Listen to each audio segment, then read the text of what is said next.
Hello everyone, welcome back to our Rhino tutorial. Today we're going to talk about how to generate a sketch from this to this. And let's begin.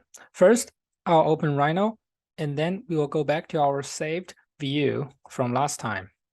For example, if you are here, you just double click the parallel and then select everything that I'm seeing here. I will type in Make2D. In this case, I'll set the view as parallel. The projection is just view. Object properties from input objects, just hit yes. And then tangent edges, you can see there is a preview here. What are those options mean? For example, if I click this off, I will not see those tangent edges. And I will just keep the default settings and hit OK. And then I'll go to the top view. You see that they generate a Make2D layer for us. Now everything has been selected.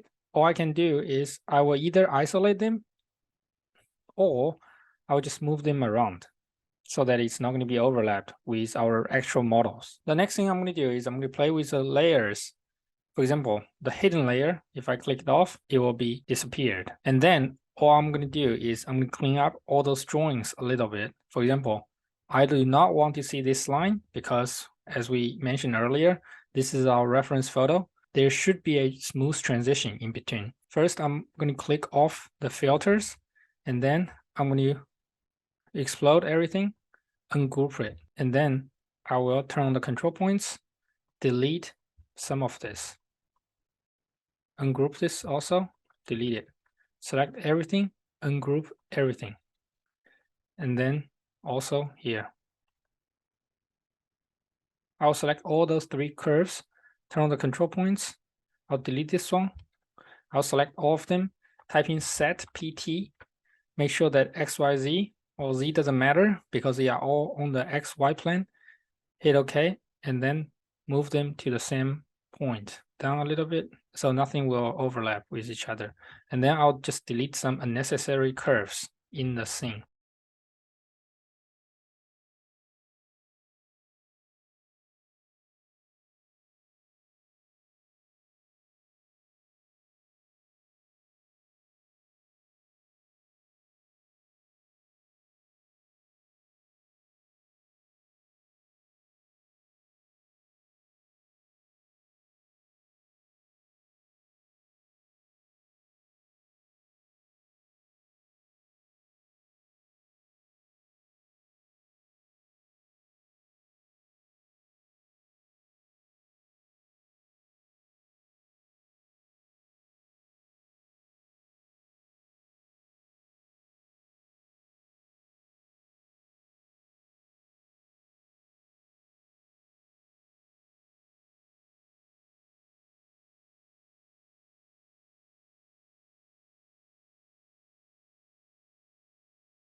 And that's it.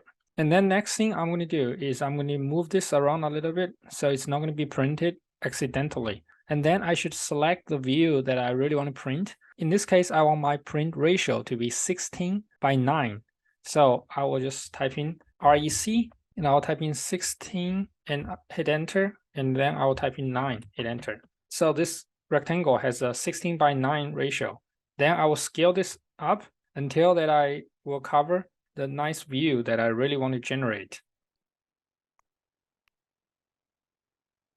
Perfect. And then I'm going to make a new layer, or I will just select this curve, go to properties to change the print width to no print. So in the future, I will never accidentally print this rectangle. I just realized that some other curves, I have to still clean it up a little bit, like this one. And then I will hold Control, click P, and I will get to this page, print setup. We're going to cover everything here. First, you're going to come over here so you can choose the format that you want to generate. In my case, I just want it to be a PNG, or you can print a Rhino PDF file, so on and so forth.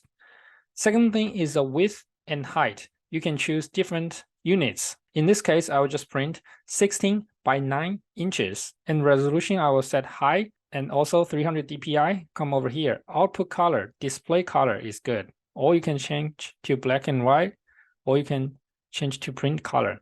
The difference is right here.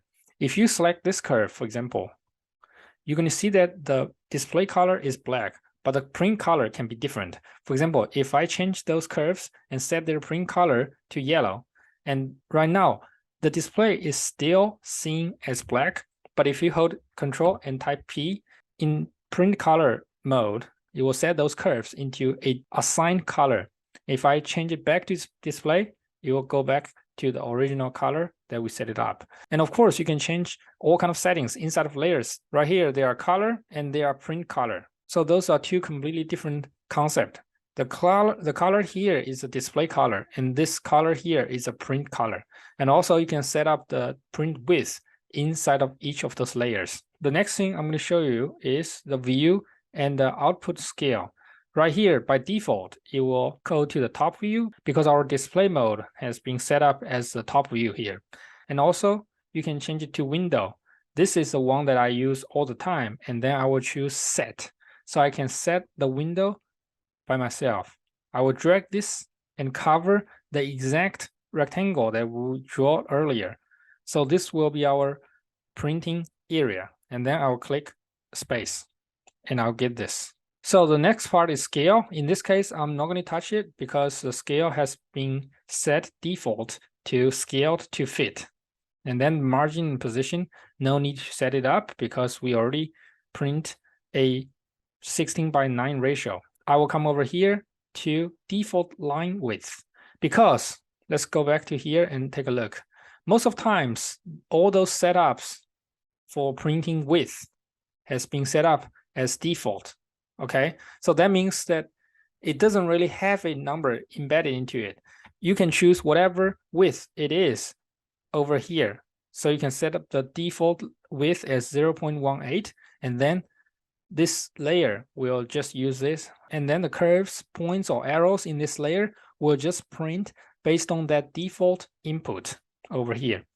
And then right here, you can set up the point objects and all the arrowhead size. Also, you can change the text dot font size based on your own needs. Last, visibility. Those are the different settings that you can coordinate with the display mode. One last thing I want to mention is you're going to change all those line types also. For example, let's check this curve. It says that in wizard mode curves. So if I change the line type here, what I'm going to do is I will just click it, and then I will get all different kind of types. I can just change it to center and hit OK. And then I will print it. Right here, it inherited all the changes we made earlier. I'll just hit print 1 and save it. So you will realize that this curve is not printed out based on the setup I made earlier. In order to guarantee that kind of change, you have to come over to options and you will go to line types. And right here, there are line type scale. You have to play with the scale. Right here, I'm going to change it to inches, and then I'm going to change the scale to 22 and then hit OK. Now let me try again. Print it. You still cannot see it. I will go back to the line types, and then I will make it even bigger, 222, and then hit OK. Let's print it one more time, Control P again. So now you can see that the line types has been seen. And now let's change the line type of this curve layer back to continuous, because right here, center is just a way I want to show you how it works. Come back to this layer, and then change the print width to default. Hit OK. I will once again type in Control P. Now we will get it. Now you should understand what is print color, what is display color, and how to select specific curves. Go to its property and change everything based on what you want. Okay, you can do by layer, or you can do default, or you can choose the specific width that you want to play with. Also, you should understand how to change the line type for the specific curves or for the specific layers, so on and so forth. Then I will look at this image. I will say that I want the print width to be a little bit more. What I will do is I will once again type in Control P, and then I will come over here, select the default line width to 0.5, hit printing, 11, save. Now this looks more reasonable. And if you want to have a specific layer only showing that the edge condition right here, what I can do is select objects, and then I will isolate objects, and right here I'll type printing again, and I will change it to 1. Hit print, and then I will do 12. Save it. The next thing I'm going to do is I'm going to go to this image and right click it, open with Photoshop. Now we can start our process. The first thing I'm going to do is I will type B called brush and clean up this image a little bit. You can change the color setting by hitting X. So those two will be switched, and then I'll click this one. Clean up that mistakes over there. The next thing I'm going to do is I'll Control J, which makes few copy layers, and we are going to work on that. And I will type in W, select this magic wand. I'll select all those windows. I'll come over here, make a new layer, click it, and then I will hold Control, Backspace, and I will place this kind of color there. I can change the color by come over to opacity and lower it a little bit. The next thing I'm going to do is I will go back to the layer 1, hit W again, select this, and of course I will make a new layer, and I will Control Backspace, Control D, which is deselect everything. I'll play with this opacity again. I'll make it lower. The next thing I'm going to do is I'm just Google sketch sky and hit enter. Find some images, and I'll find one that I really like. I'll click this one, double click it, and then I'll save it. I'll bring it in, and I will scale it up. You'll see that there are this kind of logo here, and this image doesn't have very high resolution, but that's totally fine because we are going to play with those layers a little bit. I'm going to right click it and choose rasterize layer. The next thing I'm going to do is I'm going to come over here, set up a curve.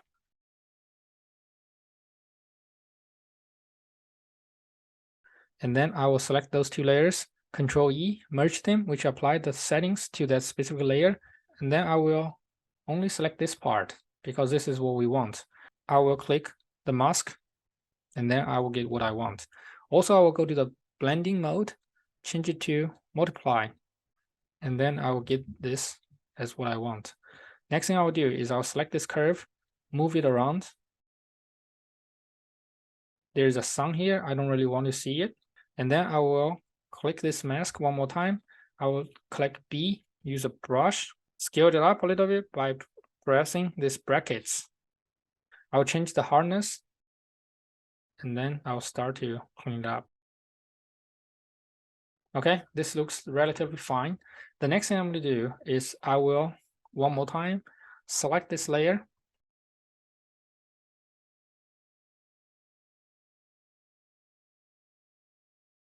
To create this kind of shadow. Same thing, I'll select this layer, repeat this work, select here. So if you want to place some grass here, you can find some sketch online and try to place it there, or you can use your brush to draw it by yourself. But I just find it's very hard to find the best image with the best perspective. So what I'm going to do is I will go back to my model.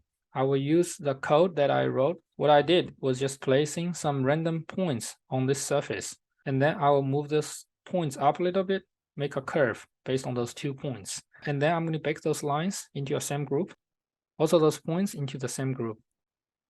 I'll select all of them. I will isolate them. I'll go to the saved view, and I will type in Control P. I will come over here. We mentioned earlier that you can change the point object size right here. And also I want to change the default line width to 0.25 and hit print. I'll bring this into our Photoshop file, hit OK, and I will change it to multiply. Move it down a little bit. And this looks all right. If you don't like this layer anymore, that this harsh edge here, what you can do is you can just simply make a new layer and use brush and hide it.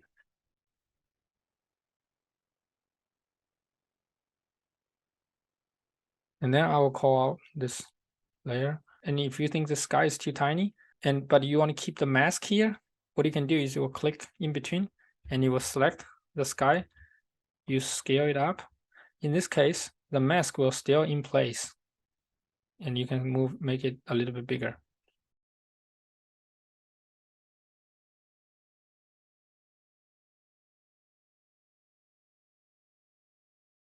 Also, you can place some vegetations here. What I'm going to do is I will just use this sketch that I find online. I'll place it here. Again, if you want to hide those, just first right click it, rasterize layer, Control M, which is calling the curve, move it up, move it down, hit OK. And then what I'm going to do is Control T, transform it a little bit, hold Control, so you can move it around. Then Control J, which is making a new layer. Control T one more time.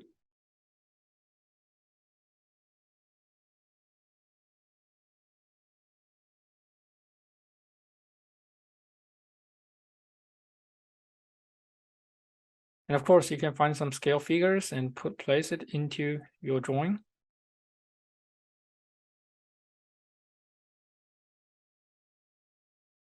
Scale down a little bit. Remember, this railing is almost 6 foot. Then those flowers will be totally off scale. Okay. That's it. That's all we're going to cover today for our example. Thank you so much for your time, and I'm looking forward to see you in our next tutorial.